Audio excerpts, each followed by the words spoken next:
Frozen shoulder itu adalah apa namanya, penamaan ya. Jadi penamaan atau istilah. Jadi dulunya frozen shoulder itu dianggap frozen shoulder syndrome gitu ya. Nah, namanya sindrom itu kumpulan gejala yang tidak diketahui dengan pasti mekanisme penyebabnya. Itu yang namanya sindrom. Nah, dulu itu yang namanya frozen shoulder itu ya ada frozen shoulder syndrome-nya. Nah, sekarang makin lama kita itu makin paham sebetulnya frozen shoulder itu sebabnya apa gitu. Ya.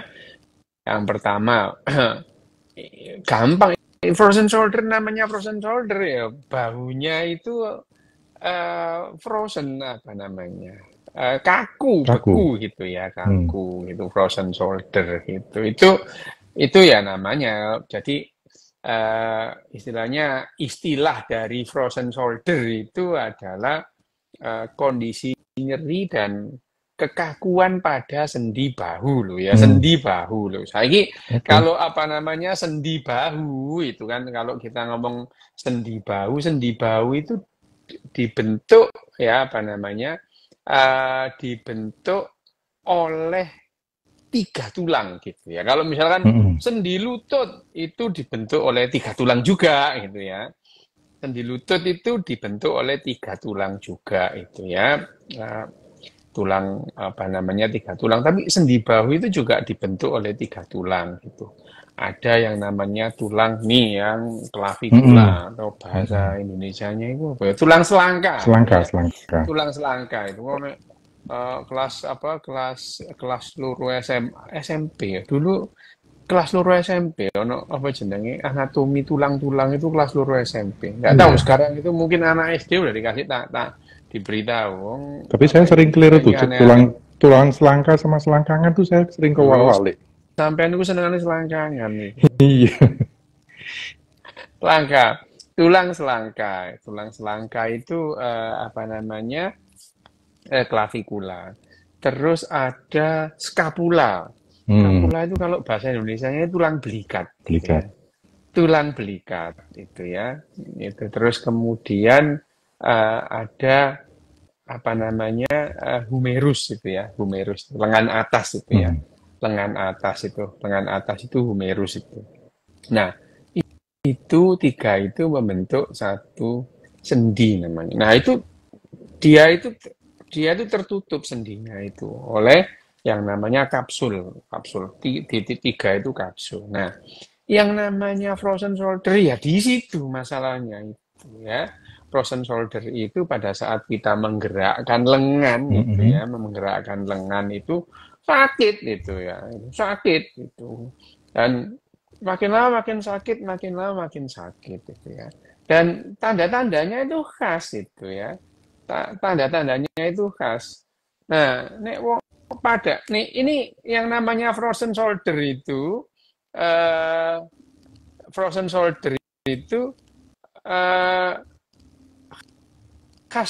khas tandanya itu khas pada orang perempuan itu nggak bisa masang BH lah wes ya gitu.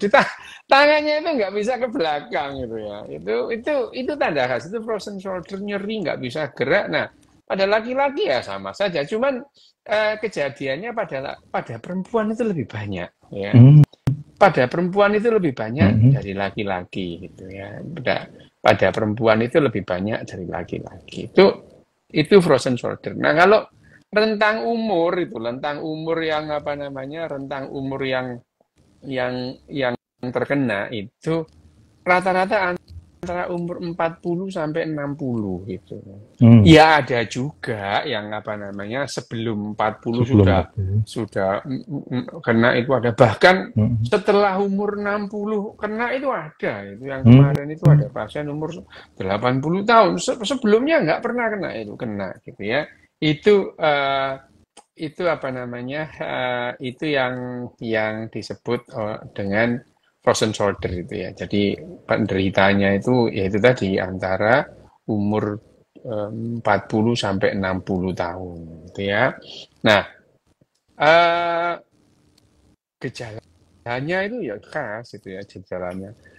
Kesakitan gitu ya. Kesakitan atau kesulitan menggerakkan sendi bahu. jarang sih kena frozen shoulder dua-duanya itu jarang gitu ya. Yang paling sering itu adalah uh, apa namanya uh,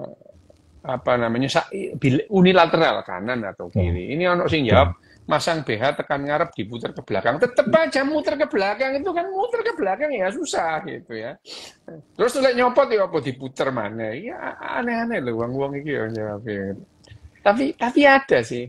Ada orang yang kebiasaan masang BH itu dari depan terus diputer ke belakang gitu ya. Terutama kalau orangnya itu suci. Ya. Susunya cilik. Loh, ya itu. Ya Oh iya, itu suci. lawannya Ya, Sugeng tuh. lah lek wong sosu Bali yo mutere Langsung. kangelan Mas itu. Wong sosu Bali mutere kangelan itu kalau ini loh ada jawab masang BH seko ngarep diputer nang buri gitu ya. Itu kan kalau suci gitu ya. Ya suci, susune cilik gitu. Lah susune wong sosu Bali wonge gak aspira tapi susune sak bal poli lah repot itu ya.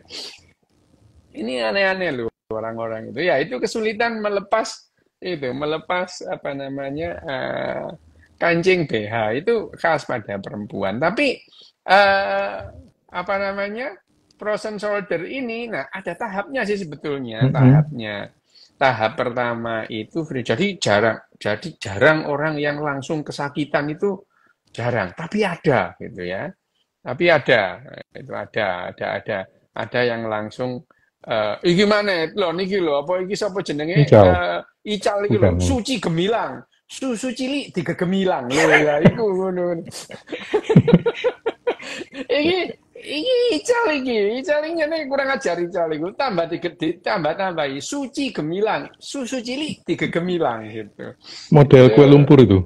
ya itu jadi kadang-kadang itu seperti Oreo nempel tembok gitu. Loh ya lo iku Ical iku paling iso lek ngene Ical iku. Itu namanya ini kembali ke frozen shoulder. Frozen shoulder itu ada 3 tahapan. Yang pertama itu yang paling tahap pertama itu. Ini tidak selalu loh ya, tidak selalu seperti ini, tapi ada apa Pada namanya umumnya gitu. ada pada umumnya itu ada 3 tahap. Yang namanya gejala tahap pertama itu fase atau stage kaku, freezing state gitu ya. Freezing state gitu ya, freezing state Jadi itu. sebelum frozen ya itu ya. Frozen dulu lah. Freeze itu kan frozen, freeze itu kaku ya, kaku. Uh, ini ya frozen shoulder itu freezing state itu rasa sakit itu sedikit tapi kadang-kadang juga banyak itu. Ya mulai di bahu gitu ya, di bahu. Nah, setiap kali bahu itu digerakkan gitu ya.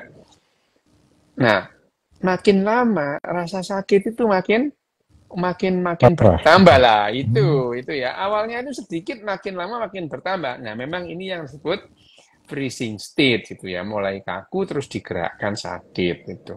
Nah, rata-rata itu kondisi ini itu jadi mulai 6 sampai 9 bulan gitu ya. Itu 6 sampai 9 bulan. 6 sampai hamil 9 bulan. Tuh iya. Nek hamil 6 bulan itu wedhus gitu ya 6 bulan. Wedhus ya, songo wulan menungso itu ya.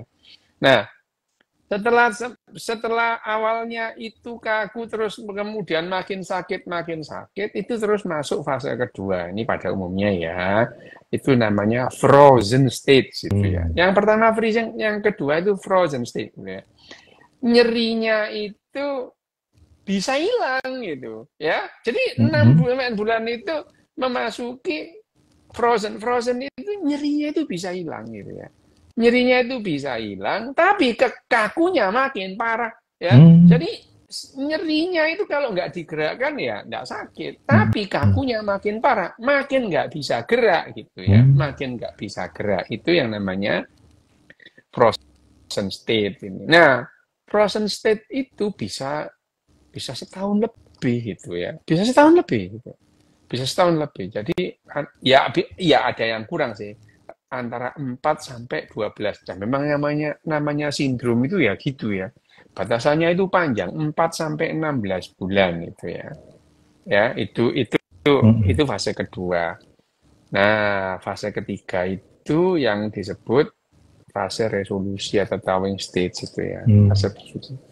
Tapi jarang loh orang sampai fase thawing state itu ya, karena kesakitan terus sampai akhirnya nggak bisa gerak terus gitu ya, nggak bisa digerakkan. Nah itu yang namanya frozen shoulder gitu ya. Dulu sebabnya macam-macam, sebabnya apa itu nggak tahu. Tapi sejak akhir tahun 90-an itu sudah jelas terjadi inflamasi ya, terjadi keradangan di situ. Nah, keradangan sebabnya berhubungan dengan banyak hal. Nah, kalau sampean menghubungkan dengan yang namanya diabetes mellitus gitu ya. Memang pasien-pasien diabetes mellitus lebih memungkinkan menderita yang namanya frozen shoulder ketimbang yang lain. Kenapa? Ya namanya diabetes mellitus itu pembuluh darahnya tidak sehat ya. Karena tidak sehat, terus kemudian vaskularisasi atau aliran darah termasuk ke sendi, dalam hal ini adalah sendi bahu ya. Sendi bahu itu juga tidak sehat, aliran darahnya tidak adekuat, sehingga kalau ada peradangan dikit, radangnya akan menjadi gitu. Nah, pada perempuan lebih sering karena dikarenakan faktor hormonal. Faktor hormonal ini juga bisa memperberat yang namanya inflamasi. Jadi masalahnya sederhana sih, inflamasi di sendi atau radang sendi bahu. Sebabnya bisa macam-macam, asal yang bisa menimbulkan inflamasi gitu ya. Itu. Jadi inflamasi itu radang itu bisa radang ada radang steril, tidak infeksi, ada juga yang namanya radang karena infeksi. Dua-duanya bisa gitu. Nah, kalau menimbulkan inflamasi, lah makin nyeri. Salah satu tanda inflamasi memang nyeri gitu ya. Salah satu itu ya. Tanda yang lain ada apa? Pembengkakan gitu ya, pembengkakan gitu. Nah, kalau diagnosanya dokter zaman sekarang untuk memastikan bahwa itu frozen shoulder atau sesuatu yang lebih parah atau yang lebih mengkhawatirkan, ya di MRI langsung kelihatan itu. Ya MRI itu langsung kelihatan. Seperti kalau lutut kita sakit itu di MRI sebabnya langsung tahu ini sobek di meniskusnya atau sobek di ligamentumnya itu ya. Ligamentum itu banyak, termasuk di situ ada ACL, anterior cruciatum ligament atau ligamentum cruciatum anterior gitu. Itu nyeri ada lemniskusnya itu. Meniskusnya itu apa namanya? Meniskusnya itu apa namanya? Bantalannya itu, pinggirannya itu robek gitu. Itu bisa menimbulkan sakit pada lutut gitu. Nah, pada frozen shoulder itu macam-macam, mulai dari penebalan itu, penebalan kapsul menebal itu juga sudah menimbulkan rasa sakit di situ. Apalagi kalau misalkan yang sakit ternyata tulang rawannya yang di kepala dari humerusnya gitu ya, kabut humerusnya. Nah, itu kelihatan juga itu ya. Ternyata TBC lo ya bisa gitu. TBC tulang lo bisa, TB tulang itu bisa. Yang paling sering itu di sendi ini selengi paha itu, pergerakan antara paha dengan tulang pelvis itu. Paling sering di situ tulang panggul, paling sering di situ kalau TB gitu ya. Tapi tulang itu bisa, TBC tulang dimanapun itu bisa gitu ya. TBC itu semua bagian tubuh manusia itu bisa terkena TBC kecuali dua, kuku sama rambut. Yang lain bisa semua gitu ya. TBC kulit, TBC tulang, TBC mata, TBC lidah, TBC otak, bisa semua itu. Kecuali dua, kuku dan rambut itu, karena tidak ada aliran darah di sana itu ya. Nah, TBC pada kabut humerus itu ya, itu persendian bahu, memungkinkan orang itu kesakitan bahkan tidak bisa menggerakkan itu ya. Ciri khas dari gambaran TBC itu red bite itu, seperti dikerikiti tikus gitu ya. Jadi tulangnya itu seperti dikerikiti tikus, itu adalah khas dari dari gambaran TBC pada ronsen. Nah, apalagi sekarang ada MRI ya makin ketahuan gitu. Nah, tapi kalau kemudian ditemukan oh ini yang menebal cuma apa namanya kapsulanya saja lah, itu frozen shoulder. Jadi Hmm. sederhana loh Mas. Ya. Itu kan berarti penegakan diagnosis yang paling oke MRI tadi ya, Oh, memastikan gitu memastikan. ya. Cuman Memastikan kebanyakan itu. pada kebanyakan kasus kan ya MRI kan mahal banget tuh. Loh iya, tapi ya Hmm. khas kan gejalanya itu khas. Itu umur Hmm. 40-an, terus kemudian diawali dengan pertama itu sakit sedikit, makin lama makin hebat, lama-lama makin kaku. Kan khas itu tanda yang khas dari frozen shoulder gitu ya. Hmm. Itu tanda yang khas dari frozen shoulder gitu. Jadi ya jelas wis Nggak perlu MRI nggak biasanya. usah MRI itu. Hmm. Iya, Nah itu itu. tadi umur 40 sampai 60 terus kebanyakan terjadi di wanita. Nah itu Wanita lebih banyak tapi bukan berarti laki-laki hmm, nggak bisa satu itu banding terkait satu koma hormon lima. hormon hormon gimana tuh dok? Iya, hormonal perempuan sama laki-laki kan beda Iya. gitu.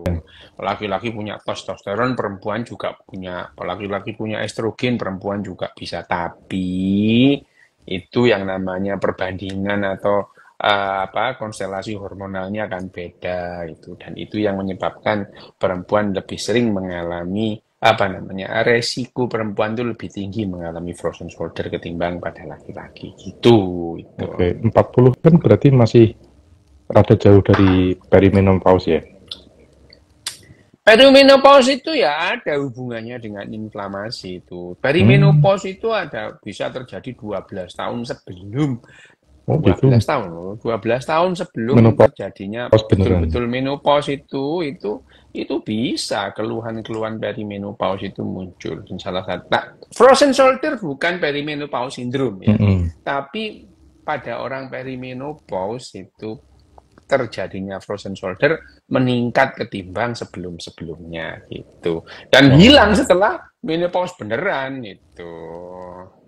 oh gitu. Iya. Nah, kalau pada laki-laki kan nggak ada menopause, nggak hilang Lho berarti yang. seje maneh lah sampean niku lho iki ngomongno wong wedok sampean suwe-suwe koyo kowe misal njaluk dilakban Iya lagi. itu Iki ngomong rada kowe menular itu. kalau kita membahas iki ono kowe mlebu iki, ono kowe mlebu iki. Lah kalau kita membahas perempuan ya enggak dipadakno ambek laki-laki padha ambek kowe wingi gitu. Oh lek apa jenenge nek apa rapid eye movement berarti kalau pada orang nggak punya mata, nggak punya njaluk diketak iku ngomong iku kowe. Sampean saiki sampean baleni. Mari Iya itu. membahas yang namanya perimenopause itu terus kemudian kalau hilang itu ya keluhan-keluhan perimenopause sindromnya hilang Hmm. itu. Lah Oke. kok laki-laki ya malah nggak mengalami perimenopause sindrom ya apa ya sampean iki. Nah, eh, kalau orang Indonesia ngalamin nyeri di bagian tubuh manapun ya, Mm-mm. ini kalau yang kita bahas kan di bahu, itu kan defaultnya kita ke dukun, dukun pijat lah. Iya, Itu membantu nggak? terus Atau malah kalau ya itu inflamasi kan nggak setahu boleh, saya, iya, ah, ah, nggak boleh. setahu saya kan kalau lagi inflamasi malah nggak boleh dipijit tuh. Iya nggak boleh diurut itu, apalagi diurut itu nggak boleh. Hmm. Nah, Ya. mestinya kita ke dokter apa nih? Apakah dokter umum bisa Dokter umum mendiagnosis? ya bisa lah ya, dokter umum untuk menegakkan itu bisa. Toh obatnya itu eh, apa? Obatnya itu ya obat-obat oral dokter umum juga bisa ngobatinya itu ya. Tapi kalau dokter spesialis apa? eh, dokter spesialis apa yang menangani ini ya satu dokter ortopedi gitu Hmm, ya itu oke. dokter saraf dan dokter bedah saraf ya bisa gitu frozen shoulder tapi pada umumnya dokter umum juga bisa obat-obatnya yang pertama yang dilakukan ya obat-obat Inflamasi non tadi. steroid non steroid NSAID. antiinflamasi Oke, oke. gitu NSAID gitu ya kalau dengan non steroid antiinflamasi sudah hilang ya sudah gitu. Tapi kalau dengan non steroid antiinflamasi nggak bisa ya ditingkatkan. Itu termasuk kebijakan dari yang namanya pain management. Pain management itu gitu, manajemen terhadap nyeri. Yang pertama ya gunakan obat-obat antiinflamasi yang non steroid gitu ya, non steroid. Kalau sudah non steroidnya bermanfaat, hilang, ya sudah, nggak usah gitu ya, lanjutkan. Tapi kalau kemudian masihnya sakit, ditingkatkan dengan steroid ya. Kalau orang menggunakan steroid antiinflamasi tentu punya konsekuensinya gitu. Kenapa? Steroid lebih mengganggu lambung ketimbang yang non steroid antiinflamasi gitu ya. Itu konsekuensinya gitu. Tapi misalnya itu adalah pengobatan apa namanya, pengobatan terhadap frozen shoulder dengan ya itu tadi, dengan apa namanya, dengan obat-obatan gitu. Bisa nggak dengan yang lain ya? Misalnya dengan obat-obatan tidak memuaskan, ya diberikan langsung disuntikkan intraartikular di dalam kapsulnya itu disuntikkan obat-obatan. Biasanya campuran ya, kombinasi antara steroid dan non steroid antiinflamasi dimasukkan gitu untuk mengatasi inflamasi lokal. Apalagi gitu. Ya, fisioterapi gitu ya, fisioterapi ke dokter rehabilitasi medik gitu ya, ke dokter rehabilitasi medik itu bisa itu ya. Ya, ini apa namanya? Kalau ditanya apakah penyakit ini bahaya? Enggak, kabar baiknya penyakit ini enggak bahaya, cuma ganggu gitu ya, itu ganggu. Iya, enggak bahaya, cuman ganggu, nyiksa gitu ya, enggak bahaya gitu. Misalnya, ini kayak kira-kira dalam sepatu gitu loh, nggak bikin orang mati tapi ganggu gitu ya. Itu jadi frozen shoulder itu tidak bahaya, cuman ya mengganggu gitu ya. Gitu. Bentar, ini ada pertanyaan. Oh, Mas Ical, sebentar. Apa? Cara penanganan frozen shoulder tadi udah dijawab. Udah. Kalau misal dipijat bisa selesai, ya. Sudah dijawab juga. Tidak dianjurkan dipijat gitu ya. Apakah perlu operasi? Enggak. Tadi ya, kalau memang sampai frozen beneran, enggak dengan obat-obatan penghilang inflamasi enggak berhasil, disuntik ke sendinya tadi ya? Ya, itu pada dasarnya itu ya, kalau sudah 2 tahun dia akan berkurang nyerinya gitu. Ya tadi fase resolusi tadi itu 2 tahun itu berkurang dia. Berkurang tapi tetap kaku gitu ya. Tetap kaku gitu. Nyerinya hilang. Biasanya orang itu nggak tahan nyeri gitu. Kalau kaku orang itu nggak apa-apa gitu. Orang itu kalau kaku itu nggak apa-apa. Kalau nyeri itu yang nggak tahan gitu. Kalau kaku misalnya pada cewek nggak bisa pakai BH, yang mau bantu juga banyak. Bantu banyak itu, yang bantu banyak itu. Iku yang delok-delok Mas, iku lek wis umure akeh ya males sing bantu. Oh iya. Ya. Kano api-api Mas, wis didelok wis koyo cumi-cumi kering ditempelki kismis lah ya wis gak apik, kano apike ngono. Oh, tak pikir kayak itu. Wong-wong iku ya, iku wong-wong. Tak pikir kayak wewe gombel. Bayangin aja itu. Makanya ya delok-delok Mas, kalau perempuan itu mau yang bantu itu ya lihat-lihat perempuannya gitu. Kalau sudah kayak cumi-cumi kering dikasih kismis biasanya nggak banyak yang mau bantu. Biasanya yang bantu cuma dokter. Kepaksa dokter. Oh loh, Ical langsung gitu. Raking cepet di Ical kalau yang gini itu. Ical gue wis ngene-ngene itu responnya cepet. Pertanyaan yang lain nggak nyambung Pak Dok. Minta editing CRISPR sama bahas ini nggak ngerti nih Pak Dok nih. Placebo, placebo sama nocebo. Ya itu sama aja sebetulnya gitu ya. Itu sebenarnya placebo efek gitu. Ada itu. Itu sebenarnya placebo sekarang lebih digunakan untuk kontrol gitu ya, placebo efek. Jadi orang merasa diobati padahal ya isinya kosong gitu. Nggak ada. Itu placebo efek itu banyak itu. Berdoa itu placebo efek. Loh iya. Oh iya itu. Loh iya. Itu sejak saya baca statusnya Pak Dokter yang tentang berdoa di Twitter itu, Mm-mm. saya jadi sering berdoa loh sekarang. Ya nggak apa-apa. Iya, Berdoa itu kan boleh. iya. Boleh-boleh aja berdoa itu. Berdoa itu bermanfaat. Kenapa lo? Gini loh. Itu berdoa itu kan bertahan ribuan tahun ya. Mm-mm. Bertahan ribuan tahun. Segala sesuatu yang bertahan itu pasti memberikan manfaat itu. Cuma manfaatnya ya nggak seperti yang misalnya berdoa itu adalah salah satu cara kita untuk merasa berkontribusi tanpa melakukan sesuatu itu kan bermanfaat Oh gitu. iya, iya.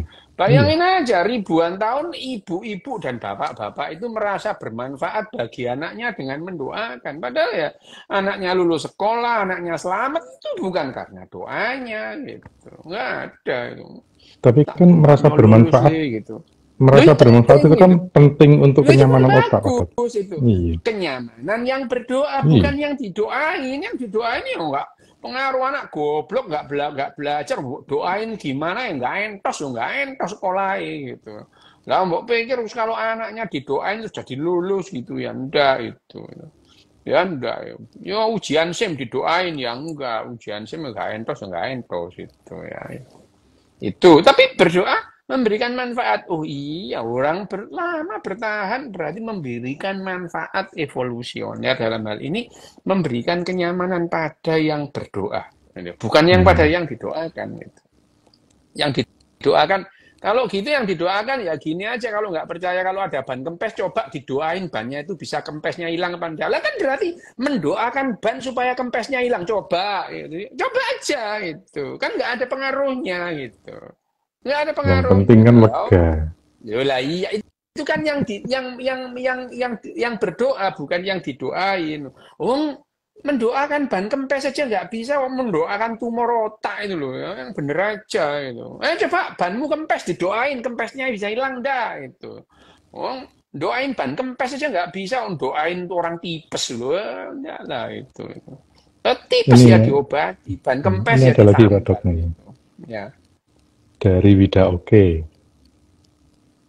Ini kayaknya Kok pasiennya koyo Pak kenal Dok aku ini. ambek arek iki? Iya, Arek iki kita kok kenal koyo ya. kenal arek iki, arek iki. Arek Kita sapa aku iki? ya kenal itu. Iya, sampean iki koyo Hmm. kenalan sampean kok iki. Ya apa ya apa? Kalau Kalau 2 tahunan sudah sembuh, dengan sudah sembuh apakah ini bisa? Lo yang ya sembuh apanya bisa nih? itu. Lo ya bisa. Yang penyakit kok nggak bisa kambuh. Sampean pernah batuk terus sembuh ya bisa batuk lagi gimana sih ya itu ya. Sama penyakit itu sembuh ya bisa sembuh lagi itu. Bisa ada orang banyak orang yang tanya, "Dok, ini kan saya ini setelah dioperasi apa bisa sekali?" Ya bisa ya sama, pernah batuk, pernah. Bisa nggak batuk sembuh terus kambuh lagi? Loh ya wes itu. Watuk itu bisa ditambani. Tapi kalau watak, Loh, watak ditambani iso. Watak tambani iso. Otake dia dikereker gitu. dilatih bisa kan Dok? Loh lah iya. Watak itu latih. Watak nggak bisa hilang, bisa. Dioperasi otaknya gitu. Misalnya orang psikopat bisa nggak ngilangi psikopatnya? Lah ya bisa dioperasi otaknya gitu. Selama yang minta orangnya ya. Ya iya, tapi mana ada orang psikopat datang ke dokter, "Dok, saya tolong dong psikopat saya dihilangi," kan nggak ada gitu. Mungkin level psikopatnya masih kecil mungkin itu. Nggak ada Belum lah. parah. Gitu. Nggak ada. Nggak ada. Nggak ada orang datang psikopat datang ke dokter, "Dok, psikopat saya dihilangin dong," nggak ada itu. Ini ada dari Nin's Kitchen. Frozen shoulder bisakah terkena di pergelangan kaki? Ini saya bingung ini. Namanya shoulder, Mbak. Shoulder itu bahu ya. Itu pergelangan kaki namanya ankle gitu ya itu. Atau gini Pak Dok, apakah apa? ada penyakit namanya frozen ankle? Nggak ada itu. Nggak ada. Tapi kalau kemudian radang di ankle ya ada gitu. Tapi frozen ankle nggak ada. Shoulder iku bahu Mbak yo. Mbak apa masih arek iki? Biasanya kitchen itu. Ya.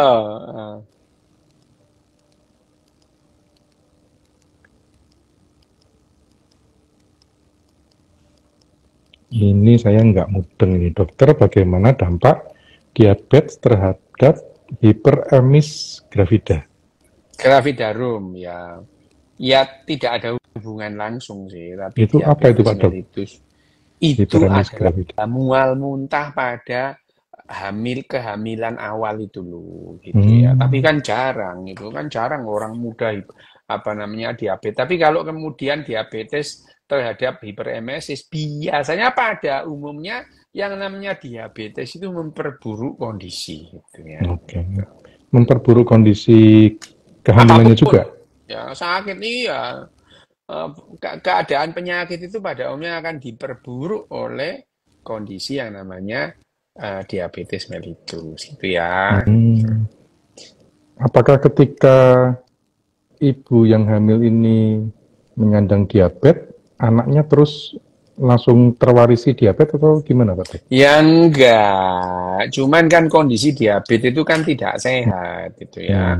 Pembuluh darahnya enggak sehat, sehingga anaknya sih ya enggak langsung diabetes, tapi pertumbuhan dan perkembangan anak di dalam janin itu hampir pasti terganggu karena kondisi diabetes orang tuanya, gitu. Oke, ini di komen ada Mbak Herlina SLH. Dokter jelasin tentang saraf kejepit dong. Kemarin udah sama Mbak Dani ya Pak Dok ya? Iya, wes, gue cari di YouTube-nya Dani SWD KLLJ itu ya. Bukan, dia bukan Dani itu.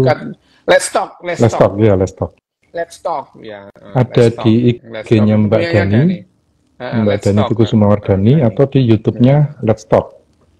Ya, Let's Talk gitu. Di Instagramnya Dani ada itu. Nah itu dapur Mbak Wito tuh. Di TV. Itu dari Mbak Dani ada jawaban. Oh iya. YouTube-nya dapur Mbak Wito. Itu. Dapur Mbak Wedo iku wonge ono tibake nang ngene. Tak kira gak ono, tibake ono. Mbak Herlina SLH. Iya, Herlina itu salah iki mesti. Herlina salah. berarti bukan Herlina. Heeh. Jangan-jangan Hermina. Herlina salah gitu. Tante. Oh, Ical ndelok Dani tante. Dan tapun parut arek iku dan. Ical yang golek goro-goro itu. Ya Ical ku nanti ini golek goro-goro arek iku no. Tapi saiki wis rada lumayan rada ganteng gitu. Potongane dianu apa. Ini Mbak Dani nanya Pak Dok. Mbak Dani nanya, posisi tidur misalnya miring di satu sisi secara terus-menerus? Enggak ada urusan gitu. Iku disebut salah tidur, iku senengane sing loro sapa, sing disalahno tidure gitu. Oh iya, ini Pak Dok nyinggung dikit salah bantal, bukan salah tidur Pak Dok. Salah bantal ya. Iya, bantalnya nggak ngapa-ngapain. Yang disalahkan bantal. Itu ajaib kok itu. Itu prosesnya gimana itu? Ya enggak ada ya. Karena orang sakit, bangun tidur, terus kemudian yang disalahin bantalnya itu enggak lah itu. Itu bukannya ada salah satu tendon yang kram gitu di daerah dekat leher? Mana ada tendon apa Mas? Sampai ini mulai kowe mari iki ngono. Kok tendon apa? Itu otot leher tuh banyak di situ itu ya. Ya, itu tidak ada salah bantal itu. Bahwa posisi kita tidur itu mempengaruhi kalau kita sakit iya. Misalnya gini aja deh itu sering kali ada orang tidur di pesawat kelas ekonomi ya. Kelas bisnis kan enggak ya. Kelas ekonomi turunnya gini ya. Wah, bangun itu sakit lehernya itu. Ya bukan salah gitu. Bukan salah bantalnya itu. Satu posisi terus-terusan. Satu posisi lama gini itu adalah ekonomi kelas sindrom gitu ya. Kalau di business class kan tidurnya nyaman gitu. Lah padahal di ekonomi nggak ada bantal, nggak dikasih bantal. Berarti kan bukan salah bantalnya loh. Bukan salah bantalnya. Ya. Ini ada di komen dari Yun Hari Yuwana. Ini pasti orang Sunda ini. Apa itu? Apakah frozen shoulder bisa sembuh dengan obat luar atau sejenis salep? Mana yang lebih manjur dibanding obat oral? Oh bisa salep. Mungkin yang DCL itu ya? Sekarang itu kan ada apa namanya NSAID yang salep itu kan ada gitu. Misalkan diklofenak Ya, salep diklofenak. gitu ya. Apa krim natrium diklofenak atau gel itu kan Itu diserap kan juga gitu ya. berarti kalau nyebut merek berarti Voltaren ya. Ya, pokoknya natrium diklofenak gel atau krim itu bisa. Itu kan apa namanya? Itu kan akan diserap gitu ya, diserap melalui kulit gitu dan akan membuat antiinflamasi di situ ya memungkinkan itu. Mana yang lebih manjur dibanding obat oral? Loh ya, oral itu kan sistemik langsung gitu. Penyerapan NSAID itu lebih bagus melalui apa namanya saluran pencernaan ketimbang kulit gitu. Yang lebih bagus lagi ya langsung Infus. itu ya untuk disuntikkan itu langsung gitu.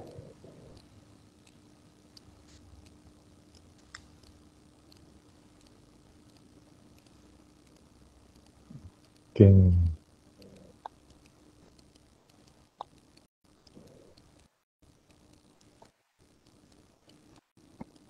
Ini ada ketika dari Mbak Listiana Iin. Ketika mengantarkan anak saya masuk ruang operasi, seorang dokter menyarankan agar saya berdoa. Nah, ya tinggal berdoa aja, Pak Ya Dok. tinggal berdoa aja loh ya gitu. Atau nggak mau ya nggak apa-apa gitu ya. Nggak usah direken Mbak itu. Ya nggak usah direken itu. Orang mau berdoa ya nggak usah direken itu. Sampean berdoa dhewe ae, Dok. Lah ngongkon-ngongkon aku.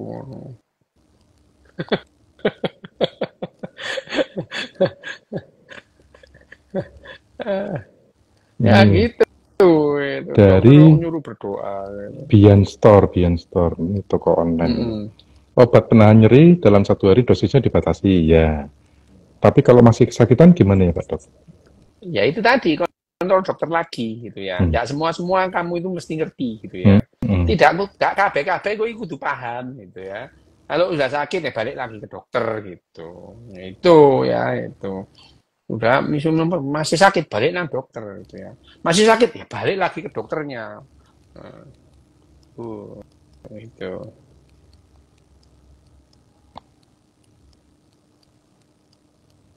Sebentar. Ini Lha iku lho jare Gogor. ngongkon malah bayar itu. Gogor. Wih, Gogor iki anak Iya, nama macan. Anake macan itu, anake macan. Kalau trigger finger, Kalau trigger iya, Dok. finger itu kan terjadi di sini loh, terjadi di sini trigger finger itu gangguannya pada Sendi. tendon di Di sini tendonnya. tendonnya jadi dia itu kesulitan bergerak. Jadi dia itu di sini kesulitan bergerak di sini itu ya. Itu trigger finger ya. Yang paling bagus ya dioperasi dibuka itu udah beres itu ya itu. Tapi trigger finger yang di awal itu dengan minum obat antiinflamasi dia akan berkurang keluhannya gitu ya. Berarti penyebabnya inflamasi juga ya? Inflamasi itu.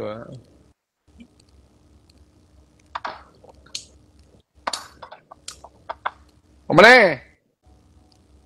Bentar Pak Dok. Dokternya nggak mau kasih lagi dokter. Jadi saat ibu saya 8 tahun operasi pen, ganti dokter itu, ganti dokter nggak mau itu, ganti dokter. Kalau kita BPJS nggak boleh ganti Pak Dok. Lah, yes. Makanya tadi susah ya gitu itu repot. Itu nasib ya. Ini Nah, iya, dari makanya, ini Nins Kitchen lagi. Nins Kitchen lagi. Tanya lagi Pak Dok. Tanya lagi apakah inflamasi di persendian itu selalu mengakibatkan? Enggak selalu gitu ya. Yang jelas itu sakit gitu ya, enggak selalu. Radang itu ya tidak selalu, tapi inflamasi itu tidak selalu kaku gitu. Tapi pada umumnya itu ada rasa nyeri gitu. Salah satu dulu ya, kalau dulu tanda-tanda radang gitu ya, tahun 70-an 80-an itu. Ada kalor panas, ada rubor merah, ada dolor gitu ya. Terus ada nyeri gitu. Itu tanda-tanda itu. Ya. Oh, ini lagi. Ini Loh, Ini temannya Pak Dok lagi arek nih. iki mana? Arek iki Iya. sampean iki kok takon mana arek iki? Selain karena apes, Selain loh, karena kok apes, apes? Oh, apes bukan apes. apakah stres bisa jadi kontribusi? Oh iya jelas itu ya jelas. Stres itu akan membuat inflamasi itu menjadi lebih parah karena stres itu membuat yang namanya stres itu membuat yang namanya apa namanya apa namanya ambang nyeri itu turun gitu ya itu. Ini ada yang Mungkin tanya mungkin carpal narek tunnel syndrome, Kak. Ya itu, ya apa itu tadi kapalan. Kak? Itu kalau yang namanya stres itu bisa menurunkan yang namanya ambang Ambang nyeri ya, nyeri. nilai ambang nyeri. Jadi ya berkontribusi, ya itu. Mungkin narek iku stres ambek bojone, Pak Dok. Iya, arek iku jane bojone rada gapleki iku arek iku. Iya, Arek iki maraknya bojone rada stres gapleki. bojone. Iya. Tadi mana yang karpal tunnel tadi, Pak Dok? Oh Oh iya, si iya, CTS Erni itu Sulistiana. CTS. CTS itu kalau kan ada grade-grade-nya ya, CTS itu ada grade 1, grade 2, grade 3. Pada umumnya kalau pada grade 1, grade 2 itu dengan obat-obatan akan berkurang. Tapi kalau sudah grade 5 ya udah dioperasi. Tidak dianjurkan untuk disuntik, itu tidak dianjurkan karena suntik pada CTS itu bisa melukai sarafnya, saraf medianusnya. Itu. Ini harus yang tapan mana ya? Hamilton itu, Dok, jam Oh iya ini. biologis itu. No. Dia nanya Jam dua itu. biologis itu. Di question sama di Jam komen. biologis. Itu. Biologis itu ya, jam itu kan. Biologis ada atau enggak? Ada. Yang bilang 2 jam subuh Jam liver buang racun, subuh. jadi harus tidur. Iki mesti jari ini supir angkot iki, bukan jari ini dokter ya. Mbak, ya, Mbak, kalau mau tanya supir itu tanya rute, itu tanya supir. Kalau tanya kesehatan itu tanya dokter, jangan dibalik gitu ya. Dokter nggak tahu itu yang namanya M16 itu mana itu M16 kalau B01 itu grogol mana kali angke itu ya. Betul. Google Nah, Kaliangke. ada. Tapi itu jadul banget, Pak Dok. Yo, iya. Tapi kalau jam 2 subuh dia udah nggak ada angkot. Kalah, yo, Jam 2 subuh itu jam maling berangkat. Subuh itu jam 5 sampai ini opo Mbak iki. Itu jam Hari ini gak tahu sembayang koyo ane itu. Jam 2 kok subuh. Opo. ya tahu, Pak Jam Dok, 2 tahu. kok subuh. Lah ini jam 2 kok subuh itu setengah 5, Mbak. Ya, apa hari iki. Gak jelas hari ini pertanyaannya.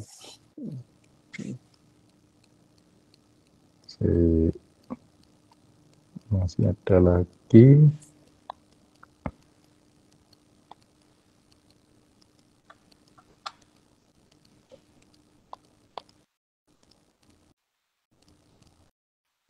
Ini dari Lucky Chandra 2533. Dok, apa diabetes ada di hewan? Ada. Iya. Ada. Obat-obatan diabetes itu dicobain ke binatang kok gimana? Binatangnya Saya diabetes itu. ke dokter hewan nganterin kucing juga pernah dijelasin masalah Ada kucing penyakit kucing, diabetes, habis diabetes kena ginjal. Itu penyakitnya manusia itu ada di binatang semua juga gitu. Penyakit jiwa misalkan, penyakit mental ada orang obat-obat sakit mentalmu itu dicoba di binatang gitu. Iya, tapi saya belum pernah lihat kucing yang misalnya kucing kena stres atau apa, kucing depresi. Saya belum pernah lihat sih. Mas, loh kucing stres itu bisa dia nggak mau makan, terus stres itu. Nggak mau makan, cari sopo sampai niku. Tak tanya ini sebabnya apa, dia nggak mau jawab ya Pak Dok? Sama kucingnya? Iya. Biasanya memang itu kucing itu ya gitu. Kalau dia itu kucing itu kalau punya masalah itu nggak mau cerita itu loh. Introvert kucing itu. Introvert banget itu. Suwe-suwe kayak kowe Mas itu. Ada iki suwe-suwe kayak kowe. Ternyata nggak perlu suwe. Suwe-suwe kayak kowe sampean iki. Ini pertanyaannya, bagaimana prostaglandin bisa menyebabkan kontraksi uterus dan nausea vomiting? Ya, itu prostaglandin itu kan kemudian diubah menjadi prostasiklin gitu ya. Terus bisa menyebabkan merangsang otot-otot polos gitu ya, otot-otot polos dan otot-otot polos terutama. Meskipun ya prostaglandin dan prostasiklin itu juga merangsang otot-otot luri itu, otot-otot bergaris. Jadi yang namanya kontraksi, mana kok prostaglandin dan prostasiklin itu membuat kontraksi gitu ya, merangsang itu kerja prostasa juga dia merangsang terbentuknya oksitosin gitu. Oksitosin itu juga membuat kontraksi pada uterus gitu ya. Mual muntah kenapa? Ya kan mempengaruhi otot-otot polos itu ya, otot-otot polos gitu. Nah, yang namanya pencernaan apa namanya usus itu kan juga otot polos. Yes gitu. Ini ada dari Riesta Gozali. Gozali itu bukan yang anak NFT itu ya? Apa? Oh iya. Dok, apakah rokok bisa menghilangkan stres? Oh iya, bisa. Manfaatnya apa saja selain tenangkan pikiran? Nah, yang namanya nikotin itu membuat otak menjadi rileks. Nikotinnya ya itu. Nikotin itu membuat otak rileks, tapi ini beda Pak Dok ya, kita ngomongin nikotin dan rokok ya, beda ya? Ya ini rokok kan nikotin, apalagi yang disebut kan kalau rokok itu nikotin. Apakah rokok bisa menghilangkan stres? Iya. Apa yang membuat stres hilang pada rokok? Nikotinnya. Gitu. Nikotin itu membuat stresnya itu menurun itu. Tetapi bahaya rokok bukan hanya nikotin. Nikotin itu pada jaringan otak itu membuat otak jadi lebih rileks. Tapi pada pembuluh darah dia membuat konstriksi mengecil gitu. Itu yang bahaya. Tapi bahaya rokok bukan hanya nikotin pada pembuluh darah, tapi tarnya itu ya, yang dibakar kertas dan daun yang dibakar itu menghasilkan tar. Ya, ada 1000-an lebih bahan kimia yang merusak tubuh yang ada dalam tar itu. Yes. Nah, apakah rokok itu meningkatkan risiko terhadap diabetes mellitus? Oh iya, ya itu sangat sudah terbukti bahwa rokok itu akan memperberat diabetes mellitus. Itu sudah jelas, sudah terbukti. Kenapa? Pembuluh darah yang namanya orang diabetes itu sudah jelek, gitu ya, gampang menyumbat. Terus tambahi mana nikotin pada rokok itu membuat konstriksi, tambah nemen gitu ya. Berarti diabetes plus rokok, risiko terhadap stroke meningkat jauh ya? Oh, meningkat jauh, stroke meningkat jauh, serangan jantung meningkat jauh, gagal ginjalnya meningkat, semuanya meningkat ya itu. Oke.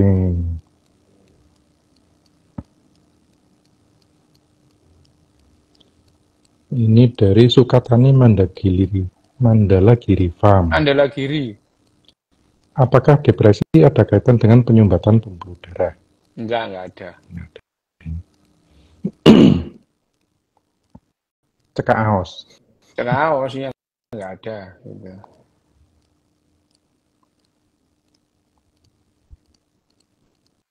Nah, ini nanya lagi, ini si Listiana Iin. Gestur tubuh yang kurang baik, banyak aktivitas duduk dan nunduk, apakah bisa menyebabkan frozen shoulder? Enggak ada hubungannya. Ini mirip dengan yang Mbak Dani tadi ya? Iya. Yang tidur miring. Iya, tidur miring, miring tengen, miring kanan, miring ngiwul. Nggak ada hubungannya. Minak jinggo. Minak jinggo loh, sampai niku loh ya. Ini senengane Ical iki anak minak jinggo. Iya. Jinggo iki. Sebentar, ini ada dari namanya susah nih. EJASD wis jeneng. Mbak sampean gawe jeneng kok angel men. Apakah tidur harus 8 jam sehari? Ini sudah pernah dibahas berkali-kali. Enggak ada keharusan, tidak ada mengharuskan gitu. Tidak ada keharusan. Apakah wajib tidur di malam hari? Nyaman, 4 jam, 2 jam, 3 jam pokoknya nyaman itu enggak apa-apa itu. Apakah wajib tidur di malam hari ini? Nah, ini wajibnya siapa yang mewajibkan itu? Wajib ain apa wajib apa ini? Wajib kifayah itu. Enggak ada. bayam dipanasi apa beracun? Ya enggak lah rek itu. Lah bayam itu saya tahu lah, sampean itu nggodhog bayam gawe jangan bening lah ya dipanasi sih. Oh barek iki no. Aboge. Wah, aboge lho jenenge. Arek iki sangar kon jenenge aboge. Hmm, aboge. Biasanya arek nek jenenge aboge itu kalau dipanasi berantem, Oh bukan ya. beracun. Heeh. Jenenge sangar kon Iya. aboge.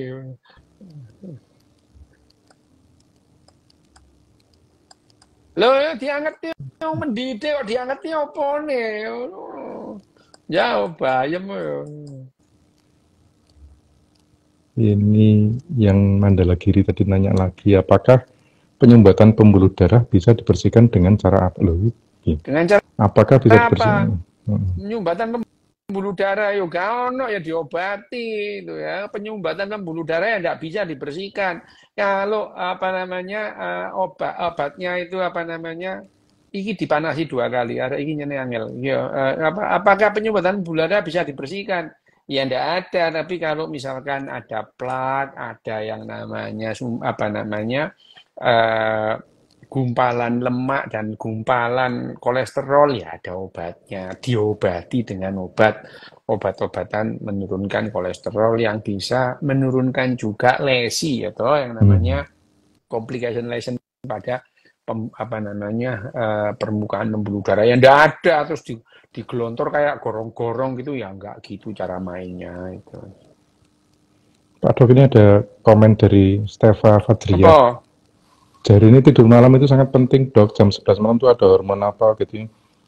Ya, ya kon turu dhewe aku gak turu juga nggak apa-apa. Masalah tidur ini udah sering dibahas sama Kowim ya Pak Dok ya? Dibahas itu, dibahas. Minta tolong cari YouTube-nya. Lihat YouTube-nya Kowim itu. YouTube-nya Alota. Alota itu. Alota atau tidur. IG-nya Kowim San. Ini komen dari Herlina. Oh, yang salah tadi ya, Herlina salah. Makan tengah malam bisa bikin diabetes. Enggak ada urusannya. Cuman makan tengah malam enggak sehat itu aja. Aboge lagi nih komen. Aku seneng di Senin waduh lah ini ya. Iya jane, gua arek iki anu atau apa jenenge apa masokis di Senin ini seneng. Mas Ical tadi mulainya lebih 5 menit. Masih ada 4 menit lagi. Injury time. Oke. Kalau tanya, Dok, kenapa belum dibaca pertanyaanku? Udah ini si Gozali tadi udah kok. Siapa? Jangan merasa penting ya, nggak apa-apa itu. Orang itu jangan merasa penting, baperan gitu ya. Orang itu biasa saja kalau nggak direken itu sudah jangan baper gitu, nggak sehat ya. Itu tadi yang nanya masalah rokok, manfaat rokok tadi. Lah iya, pertanyaan saya belum dijawab. Emang lu siapa? Itu minta dijawab. Ini mungkin pertanyaan terakhir Pak Dok ya. Apa? Dari Irfan Farid. Apa benar gula pasir itu sangat berbahaya bagi tubuh ya? Nek sak kental diuncalke ya bahaya sih. Itu enggak itu pokoknya gula itu dihindari ya itu. Oke. Ini sebentar, ini ada bonus pertanyaan. Emang. Pertanyaan dari komentarnya Dikdo Winar. Monggo tilem ya.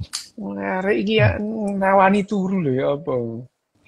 Dari Dikdo Winar, Pak. Ya, kalau kantung empedu diambil, resiko selanjutnya dalam kehidupan apa? Ya nggak punya kantong empedu. Gitu. Resikonya ya nggak punya kantong empedu. Tapi apakah pencernaan bisa normal? Bisa. Dengan obat-obatan atau gimana? Nggak perlu obat-obatan.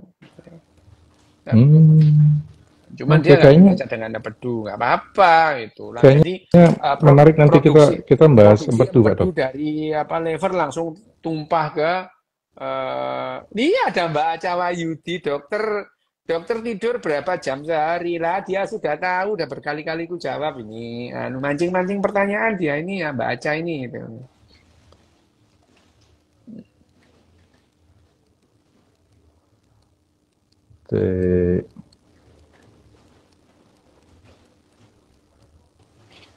Ini yang terakhir beneran nih udah tinggal 2 menit. Dari si Winning Tias. Apik Dok, jeneng Pak. maca itu membebani ginjal apa enggak? Iya, kalau minum 1 ton diminum ya. Wah, itu ya. Ya kalau maca itu minum 2 gelas, 3 gelas, 4 gelas ya enggak apa-apa. Kalau minum 18 liter sehari ya bahaya ya itu. Hari-hari ini Dosis pertanyaan letalnya kan aneh-aneh itu. 8 liter kan udah Maca letal. oh, tono. Lu maca minum air 8 liter aja kita langsung semaput itu. Oke, udah masuk injury time. Ya Pak Dokter wis. matur nuwun. Nanti kapan-kapan kita sambung lagi. Oke, kawan-kawan. Teman-teman, makasih. Yang nanya tidur, nanya apa, bisa ke IG-nya Kowim atau Ya YouTube baca itu, Alota. baca itu Mm-mm. anu gaya bolak-balik takon itu. Ya wes, Oke, oke. matur nuwun Pak Dok, matur Ah ya nuwun. wes sama-sama. Oke. Nggih. Frozen shoulder penyebab, gejala, dan penanganannya. Selamat datang di video kali ini yang akan membahas sebuah kondisi yang mungkin pernah kamu dengar, atau bahkan sedang kamu alami. Frozen shoulder. Dalam bahasa medis, kondisi ini dikenal sebagai adhesive capsulitis. Bayangkan kalau bahumu tiba-tiba terasa kaku, sulit digerakkan, dan kadang terasa nyeri sampai mengganggu aktivitas sehari-hari. Itulah yang dialami penderita frozen shoulder. Di video ini, kita akan menjelajahi apa itu frozen shoulder, apa penyebabnya, gejala yang perlu diwaspadai, sampai cara menanganinya. Mulai dari penjelasan medis yang mudah dipahami, sampai tips praktis untuk membantu pemulihan. Bagian 1. Apa itu frozen shoulder? Bahu beku adalah kondisi di mana sendi bahu menjadi kaku dan gerakannya sangat terbatas. Nama frozen atau beku menggambarkan sensasi seperti bahumu membeku, nggak bisa bergerak bebas seperti biasa. Dalam istilah medis, ini terjadi karena kapsul sendi bahu, yaitu jaringan ikat yang mengelilingi sendi, menebal dan mengeras. Akibatnya, ruang gerak sendi menyempit, dan gerakan seperti mengangkat tangan atau meraih sesuatu jadi sulit. Kondisi ini biasanya berkembang secara bertahap dan bisa berlangsung selama berbulan-bulan, bahkan sampai tahunan kalau enggak ditangani. Yang menarik, frozen shoulder lebih sering menyerang satu bahu saja, meskipun ada kasus di mana kedua bahu terkena. Orang-orang berusia 40-60 tahun, terutama wanita, lebih rentan mengalami kondisi ini. Tapi, siapapun bisa terkena, terutama kalau ada faktor risiko tertentu. Ada 3 fase utama dalam frozen shoulder. 1. Fase pembekuan. Ini adalah tahap awal, di mana bahu mulai terasa nyeri, terutama saat bergerak. Gerakan bahu juga mulai terbatas. Fase ini bisa berlangsung dari beberapa minggu sampai beberapa bulan. Fase kedua beku, nyeri mungkin sedikit berkurang, tapi kekakuan semakin parah. Bahu terasa sangat sulit digerakkan, bahkan untuk aktivitas sederhana seperti menyisir rambut. Fase ini bisa berlangsung 4-12 bulan. Ketiga, fase pencairan. Di tahap ini, gerakan bahu perlahan mulai membaik. Nyeri semakin berkurang, dan kamu bisa kembali melakukan aktivitas normal, meski pemulihan penuh bisa memakan waktu sampai 2 tahun. Memahami fase-fase ini penting, karena setiap tahap membutuhkan pendekatan penanganan yang berbeda. Bagian 2. Penyebab dan faktor risiko frozen shoulder. Apa sih yang menyebabkan bahu bisa membeku seperti ini? Sayangnya penyebab pasti frozen shoulder nggak selalu jelas. Dalam banyak kasus, kondisi ini muncul tanpa alasan yang spesifik, yang disebut frozen shoulder primer. Tapi, ada juga frozen shoulder sekunder, yang dipicu oleh faktor tertentu, seperti cedera atau kondisi kesehatan lainnya. Beberapa faktor yang sering dikaitkan dengan frozen shoulder adalah cedera atau imobilitas. Kalau bahumu lama nggak digerakkan, misalnya karena patah tulang, operasi, atau memakai sling terlalu lama, kapsul sendi bisa mengeras. Ini sering terjadi setelah cedera rotator cuff atau stroke yang membuat seseorang sulit menggerakkan bahu. Penyakit kronis, orang dengan diabetes, penyakit tiroid, atau penyakit jantung lebih berisiko mengalami frozen shoulder. Misalnya, sekitar 10-20% penderita diabetes pernah mengalami kondisi ini. Penyebabnya diduga karena kadar gula darah yang tinggi bisa memengaruhi jaringan ikat. Peradangan kronis di tubuh, seperti pada artritis, juga bisa memicu penebalan kapsul sendi. Faktor hormonal wanita di usia menopause seringkali lebih rentan, mungkin karena perubahan hormon memengaruhi elastisitas jaringan. Selain itu, gaya hidup juga berperan. Kurang olahraga, postur tubuh yang buruk, atau kebiasaan membungkuk saat bekerja bisa meningkatkan risiko masalah sendi, termasuk frozen shoulder. Yang menarik, meski kondisi ini terlihat sederhana, proses di baliknya sangat kompleks, melibatkan peradangan, fibrosis, dan perubahan struktur jaringan di dalam sendi. Bagian 3. Gejala frozen shoulder. Bagaimana cara tahu kalau kamu mengalami frozen shoulder? Gejala utamanya adalah kombinasi nyeri dan kekakuan pada bahu. Tapi, mari kita uraikan lebih detail. Pertama, nyeri. Nyeri pada frozen shoulder biasanya terasa tumpul atau seperti sensasi terbakar, terutama saat kamu mencoba menggerakkan bahu. Nyeri ini sering memburuk di malam hari, sampai-sampai bisa mengganggu tidur. Banyak orang bilang mereka nggak bisa tidur di sisi bahu yang sakit karena terasa sangat nggak nyaman. Kedua, kekakuan. Ini adalah ciri khas frozen shoulder. Kamu mungkin kesulitan melakukan gerakan sederhana, seperti mengangkat tangan di atas kepala, meraih sesuatu di saku belakang celana, menyisir rambut atau memakai baju. Coba bayangkan, bahkan gerakan kecil seperti mengambil piring dari rak bisa terasa seperti tantangan besar.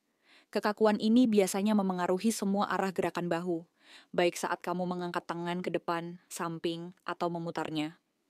Yang membedakan frozen shoulder dari masalah bahu lain, seperti cedera rotator cuff, adalah keterbatasan gerakan aktif dan pasif. Artinya, kamu nggak cuma kesulitan menggerakkan bahu sendiri, tapi orang lain juga nggak bisa menggerakkan bahumu lebih jauh karena sendi benar-benar terkunci. Gejala lain yang mungkin muncul adalah sensasi lemas di lengan atau rasa kaku yang menyebar ke leher atau punggung atas. Tapi, kalau kamu merasakan mati rasa, kesemutan, atau nyeri yang menjalar ke tangan, itu mungkin bukan frozen shoulder, melainkan masalah saraf seperti saraf kejepit. Penting untuk memeriksakan diri ke dokter untuk memastikan diagnosis. Bagian 4. Diagnosis dan penanganan frozen shoulder. Kalau kamu curiga punya frozen shoulder, langkah pertama adalah konsultasi ke dokter, biasanya dokter ortopedi atau fisioterapis. Dokter akan memeriksa riwayat kesehatanmu, menanyakan gejala dan melakukan tes fisik. Salah satu tes umum adalah meminta kamu menggerakkan bahu untuk melihat seberapa terbatas gerakannya. Dokter juga mungkin akan membandingkan gerakan aktif yang kamu lakukan sendiri dan pasif yang dibantu dokter. Dalam beberapa kasus, dokter mungkin merekomendasikan pemeriksaan tambahan seperti X-ray, untuk memastikan nggak ada masalah tulang seperti artritis, MRI atau USG, untuk melihat kondisi jaringan lunak di sekitar sendi. Tapi frozen shoulder biasanya didiagnosis berdasarkan gejala dan pemeriksaan fisik, karena ciri-cirinya cukup khas. Lalu, bagaimana cara menanganinya? Kabar baiknya, frozen shoulder seringkali bisa membaik dengan penanganan yang tepat, meski butuh waktu. Berikut beberapa pendekatan yang umum. 1. Fisioterapi. Ini adalah tulang punggung pengobatan frozen shoulder. Fisioterapis akan membantumu melakukan latihan peregangan untuk meningkatkan rentang gerak bahu. Contohnya, latihan seperti pendulum stretch, mengayunkan lengan seperti bandul, atau towel stretch, menggunakan handuk untuk menarik lengan. Latihan ini harus dilakukan secara konsisten, meski awalnya mungkin terasa nggak nyaman. Kedua, obat-obatan. Untuk mengurangi nyeri dan peradangan, dokter mungkin meresepkan obat antiinflamasi non-steroid, OAINS, seperti ibuprofen. Dalam kasus yang lebih berat, suntikan kortikosteroid ke sendi bahu bisa membantu meredakan nyeri dan meningkatkan gerakan. Ketiga, terapi panas dan dingin. Kompres panas bisa membantu mengendurkan otot sebelum latihan, sementara kompres dingin efektif untuk mengurangi nyeri setelah aktivitas. Keempat, intervensi medis. Kalau gejala nggak membaik setelah beberapa bulan, dokter mungkin merekomendasikan prosedur seperti manipulasi di bawah anestesi. Dokter akan memaksa bahu bergerak saat kamu dibius untuk memecah jaringan parut. Artroskopi bahu, operasi kecil untuk melepaskan kapsul sendi yang kaku. 5. Perawatan di rumah. Selain fisioterapi, kamu bisa membantu pemulihan dengan menjaga postur tubuh, menghindari gerakan yang memperparah nyeri, dan tetap aktif dalam batas yang aman. Misalnya, hindari mengangkat beban berat, tapi jangan biarkan bahu istirahat terlalu lama karena bisa memperburuk kekakuan. Pemulihan frozen shoulder memang butuh kesabaran.